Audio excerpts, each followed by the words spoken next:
70 बार राजस्थान में 4 साल में पुलिस को अपराधियों ने पीट डाला, पुलिस को अपराधियों ने पीट दिया, 5 लोगों को तो मार दिए।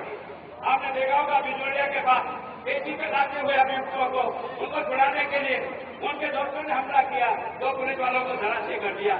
ये जो फूल नमक है आपका सीआई का मजहब अपना श्रीमाधोपुर में और आंदोलन में गया हुआ था और आंदोलन में जो ऊपर चढ़ गया था उसे उतारने के लिए गया था, लेकिन आपने देखा कि फूल मोहम्मद को उसकी गाड़ी में है ना उससे पेट्रोल डाल करके आग लगा दी। अब पेट्रोल डालकर आग लगा दी है ना, वो फूल मोहम्मद जलकर राख हो गया। लेकिन वो राख आज भी तुमसे मुझसे एक सवाल पूछती है कि तेरी पुलिस कहाँ गई थी, तेरी वो बंदूक कहाँ गई थी? मारता कम से कम 1-2 को तो मन से कम मन को यह तो संतोष होता कि चले मेरी पुलिस को बचाने के लिए अपने हथियार का उपयोग किया तो हथियार लेकर भाग गया।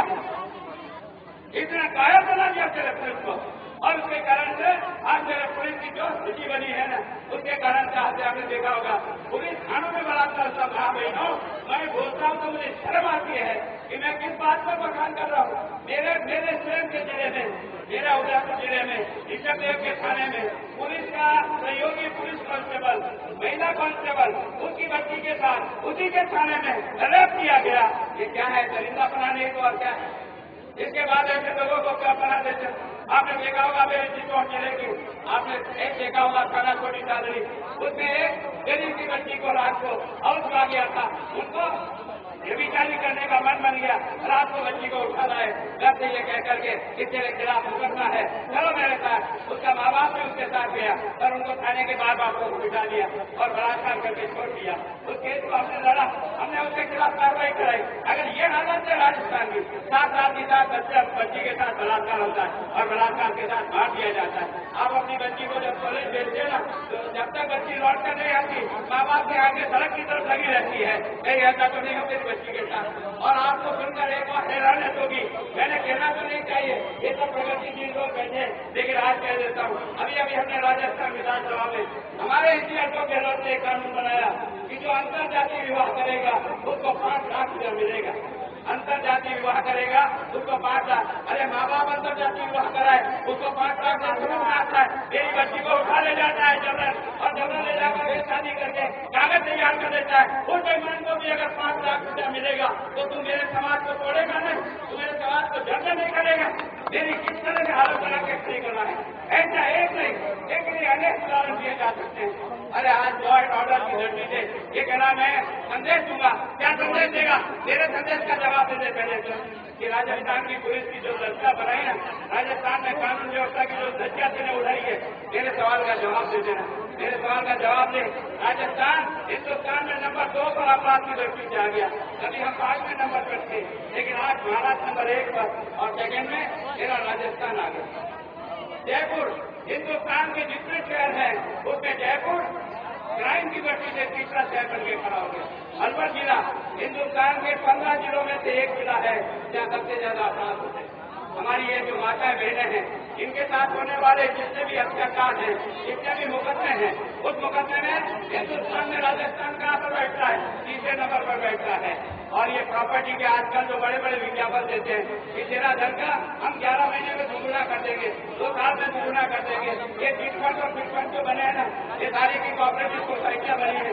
इस तरह से गरीब का पैसा लूट रहे हैं, बड़ी मेहनत से पैसा कमाता है और कमाने के बाद वो सरकार के इस योजना में जमा कराता है। लेकिन एक रात को आपने देखा होगा बोर्ड और आदमी और ऑफिस गायब हो जाता है, सारा गरीब का पैसा लेकर उठ जाता है। केवल जयपुर शहर में और कहीं नहीं, जयपुर शहर में 2 लाख लोगों ने पैसा जमा कराया, 4,000 करोड़ रुपए। और रात को ये है ना आपका चिटफंड और गोल्ड और ये सारे के सारे आगे इसको पकड़ो। अरे जब इतना बड़ा विज्ञापन देते हैं पूरा देश का, आप हमारे पास पैसा जमा करो, हम 2.5 साल में दूरा करते हैं, 3 साल में दूरा करते हैं। कैसे करता है? 2.5 साल में दूरा कैसे होता है? जब हमारा देश 8 साल में नहीं करता है, 9 साल लगता है उसको, तो ये 2.5 साल में करने वाला क्या न्याय करेगा? ये लूटने वाला ही है, लेकिन किसी को दिखाई नहीं देता। अभी आपको बड़ा आश्चर्य है, इस पुलिस के बारे में तो जितनी राम कथा बांटी जाए ना रहती है, अब उसमें आपका संतोष कोई सोच नहीं, क्योंकि जब राजू का आदमी बैठता है तो आपके बारे में कोई चिंता नहीं करता ना, उसका बल सारी पुलिस बचाने को रखती है। आगे पुलिस तो यही है, इसे काम देने वाला चाहिए, इसका मान और सम्मान बढ़ाने वाला चाहिए, इसके अच्छे लोग भी हैं, मैं ना आज मैं कह रहा हूँ, है ना, ये तो भ्रष्टाचार विभाग का आज की तारीख में जो डीजी है अजीत सिंह, है ना, अजीत सिंह एक डीजी है पुलिस का, जो कम से कम इतना मर्द का बच्चा तो है कि एसपी को भी साला का जरूरत करके निकालता है और उसको पकड़ करके लाता है। ऐसे लोग भी हैं पुलिस में, ऐसा नहीं कि पुलिस सारी की बात भी है, पुलिस में दम भी है, अच्छे लोग भी हैं, लेकिन काम लेने वाला चाहिए। जब तक काम लेने वाला नहीं होगा तब तक इसी प्रकार की स्थिति होगी। और ये बड़ी ठीक मानता है कि मैंने बिजली पैदा कराऊं, और आपको पता है चुनाव के दिनों में इस कांग्रेस ने वादा किया था, वादा ये किया था कि 5 साल तक बिजली का कोई बिल नहीं बढ़ेगा। किया नहीं किया किसानों बोलो, ये किया था ना, 5 साल तक बिजली का बिल नहीं बढ़ेगा। अब आज आप जाना अपने घर पर और अपने कुएं का बिल 2008 के नवंबर का निकालना और अभी 2012 का नवंबर महीने का बिल निकालना, दोनों को एक आंख से देखना। आपके कुएं का बिल, मेरी गारंटी है आपका बिल दुनिया से ज्यादा हो गया, और दुनिया से जो हुआ आजकल तो 3 हॉर्स पावर की मोटर लगती है ना, तो आपका भर का आता है 5 हॉर्स पावर का, और पैसा लग जाता है 20,000, 22,000, 25,000। जब बिल आता है ना तो किसान उसको देखकर चकरी खा जाता है, अरे ये 22,000 जमा कहाँ से करा, सारा भेज दो, तभी मेरे पास 20,000 रुपया नहीं है, लेकिन तेरा बिल करंट मार रहा है, बिजली आती नहीं, किसान को मिलती नहीं, 2-3 घंटे नहीं मिलते, घरों पर बच्चों को पढ़ने की बिजली नहीं मिलती, लेकिन बिजली का बिल मिलता, बिजली का बिल है ना, बिजली मिलती है ना, आपको पानी मिलता है ना, आपके बच्चे को नौकरी मिलती है। फिर सरकार को किस खाते में वोट देते? आपको आश्चर्य होगा, मैं एक शिक्षक रहा हूँ और शिक्षा मंत्री भी रहा हूँ 93 से लेकर 98 तक। मैं उससे पूछना चाहता हूँ, राजस्थान का आज की तारीख में एक मास्टरों को 1,14,000 पद खाली है। कितने? 1,14,000 मास्टरों के पद खाली है। गाँव में मास्टर नहीं, बच्चा रो रहा मास्टर बिना, मास्टर रो रहा नौकरी बिना, और आपने अपने बच्चे को बीएड और एसपीजी कराने, आपकी बच्ची को बीएड और एसपीजी कराने का जब उसका नंबर आया था ना कि आपका बीएड में नंबर आ गया, तो आपने अपनी 2 बीघा जमीन गिरवे रखी, ये सोच करके यार कल मेरा थोड़ा मास्टर बन जाएगा, 18,000 रुपया मिलेगा, चुका दूंगा और अपनी जमीन छुड़ा दूंगा। आज 4 साल हो गए, 4, तुम्हारे बच्चे को कहीं नौकरी मिली, तुम्हारा बच्चा कहीं मास्टर बना? अभी एसपीसी और बीएड की डिग्री को लेकर धक्के खाना, रोज इस ऑफिस में जाता है, कल उस ऑफिस में जाता है, शाम को रोड पर रख के जब आता है, घर से आगे माँ बाप पूछते हैं, ये बेटा नौकरी का क्या हुआ? बेटा कहता पापा अभी नहीं सकते। आप पूछ सकते हो उसका दर्द को जानते हो? कितना उस गरीब को कितने पीड़ा और दर्द होता है। तेरे पास बस खाली पड़े, लेकिन तू भर्ती क्यों नहीं करता? तेरे काका जी का क्या बिगड़ता है? बजट में तेरे प्रावधान का रखा है, उसकी संख्या की व्यवस्था कर रखी है, फिर भर्ती होने में क्या जोर आता है? केवल कागज निकालता है, कागज।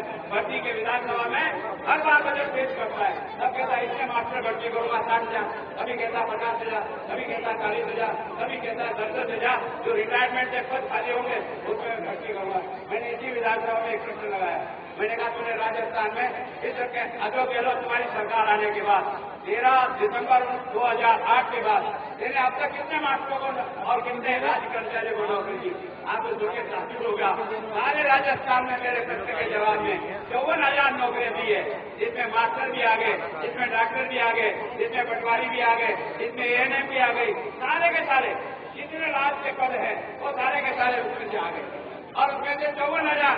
मैंने उस प्रश्न के नीचे एक दूसरा प्रश्न और पूछा था, मैंने कहा इन 4 सालों में जिनकी सेवानिवृत्ति हो गई, जिनका 60 साल की उम्र हो गई, उनको कितने लोगों को तूने अब तक रिटायरमेंट दिया? 48,000 लोगों को रिटायरमेंट दिया। 48,000 लोग रिटायरमेंट के और 54,000 छुट्टी किए। इसका मतलब देने भर्ती तो 6,000 किए।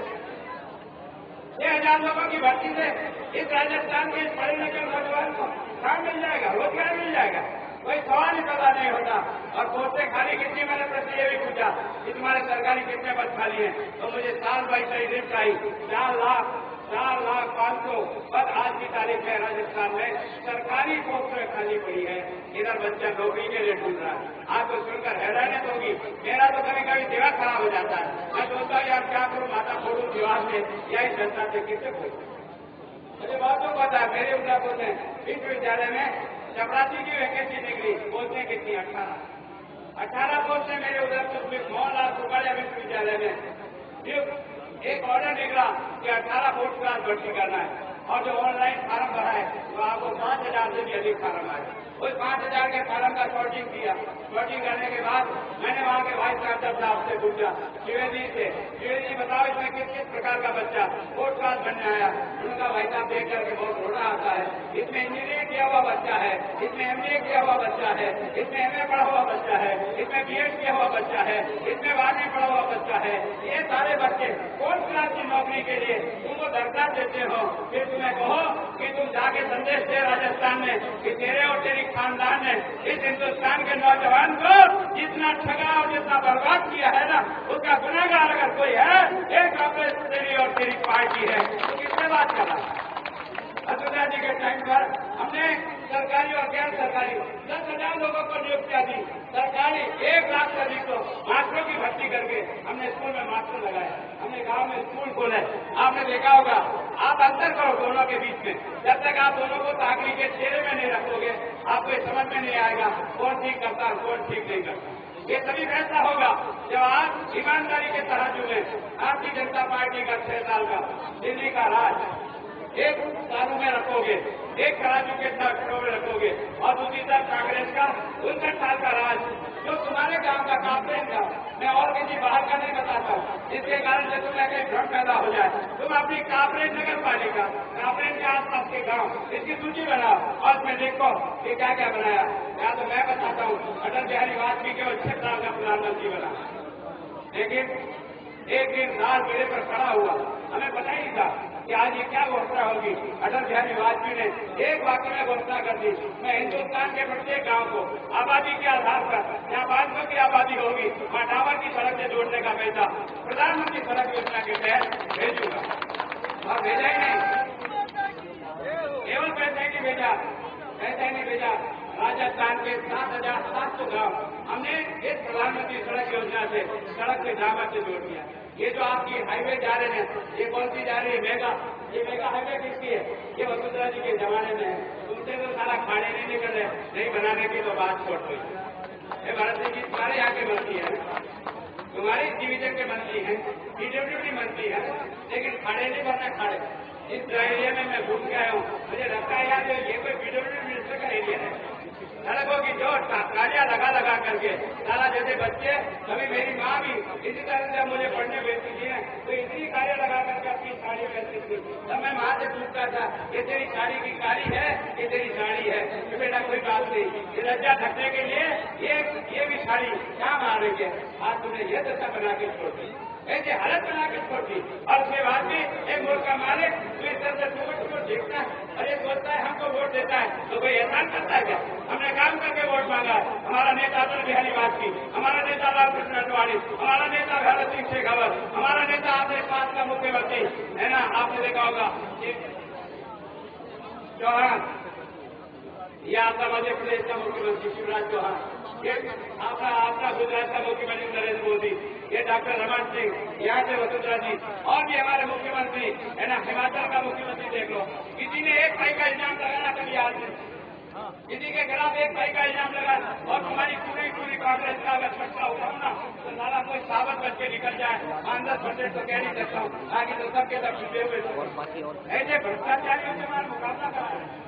हम मेहनत करके काम करते हैं। मैंने जब पहली बार शिक्षा मंत्री बना था ना, मैं भरत सिंह जी के पास गया था। मैं आदिवासी क्षेत्र में रहता हूँ। मेरे यहाँ का आदिवासी जो है ना, जब बारिश होती है तो बीच भी काम के लाता शेठ जी से 5 किलो मक्की देना, मेरा मकान मेरे खेत में उड़ना है मेरे को, वो 5 किलो मक्की मांग कर लाता है और वापस 5 का 10 और 15 दे करके बेचता रहा।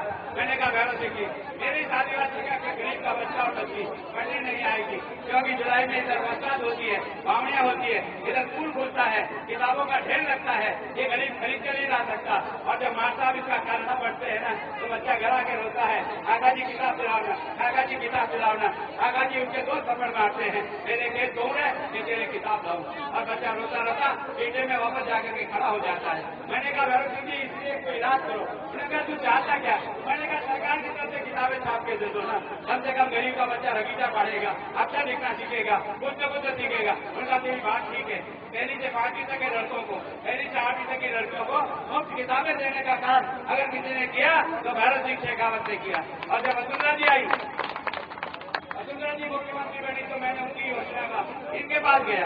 मैंने कहा वसुंधरा जी और कुछ कर सकते हो नहीं कर सकते हो, कम से कम ये गरीब की बच्ची 10वीं पास कर जाए, कहीं कहीं विधवा हो जाएगी, इसको कहीं कहीं नौकरी मिल जाएगी। क्योंकि मैंने नियम बनाया था, मैं जब शिक्षा मंत्री था तो मैंने राजस्थान की 10वीं और 10वीं से ऊपर पढ़ी हुई 10% बच्चियां जो विधवा थी या परिचर्या थी वो सबको मास्टर बना के लगा दिया। मैंने कहा तेरी ट्रेनिंग बाद में होती रहेगी, एक बार नौकरी ज्वाइन कर तो कम से कम अपने पैरों पर खड़ी हो जाएगी। हम उस महिला को, उस विधवा को नौकरी का काम भी हम कर सकते हैं, स्कूल भी हम खोल सकते हैं, 10वीं का स्कूल पंचायत में हम खोल सकते हैं, हर गांव में प्राइवेट स्कूल हम खोलते हैं, बच्चों को वेब किताबें हम दे सकते हैं, लगान माफ हम कर सकते हैं, लेवी समाज हम कर सकते हैं, 10,000 का कर्जा हम समाप्त कर सकते हैं, किसान क्रेडिट कार्ड हम दे सकते हैं, है ना, बीमा योजना हम लागू कर सकते हैं, है ना, एक गांव को डामर से हम जोड़ सकते हैं और उनके खाते में 1 करोड़ का मामले फिर भी वोट उन्हीं को मिलेगा। धन्य हो मेरे माई बाप के, धन्य हो। कभी कभी लगता है यार दिमाग से कर खाता है, लगता है मन में इतना पीड़ा होती है कि आगे किसके सामने जाके रोए, किसको समझाए कि तेरे वोट के कारण से तेरा भाग्य बनता है और तेरा भाग्य पलटता है। अगर तू बनाना चाहे तो बना सकता है और अगर नहीं बनाना चाहे तो तेरी बात। मैं तो तुझसे प्रार्थना करता हूँ, माता बहने इतनी बड़ी तादाद में आए हो, कम से कम अपने बच्चों की चिंता करो, अपने बच्चों की भविष्य की चिंता करो, इस गरीबी से बाहर निकलो और किसान को अपनी मेहनत का दाम मिले, इस बात के लिए आप सब लोग तैयार हो। और किसान भाइयों, मैं तुम्हें ये जो आपका मंदिर है जिसके बारे में आपकी बहुत धारणा है, ये जो केशव जी का जो मंदिर है मैं उसकी स्वागत कराता हूँ। तुम अपना ईमानदारी से वोट देना सीख जाओ, तुम अपने हक के लिए वोट देना सीख जाओ, ये प्रार्थना करके मैं अपनी बात को यही विराम देता हूँ। भारत माता की जय।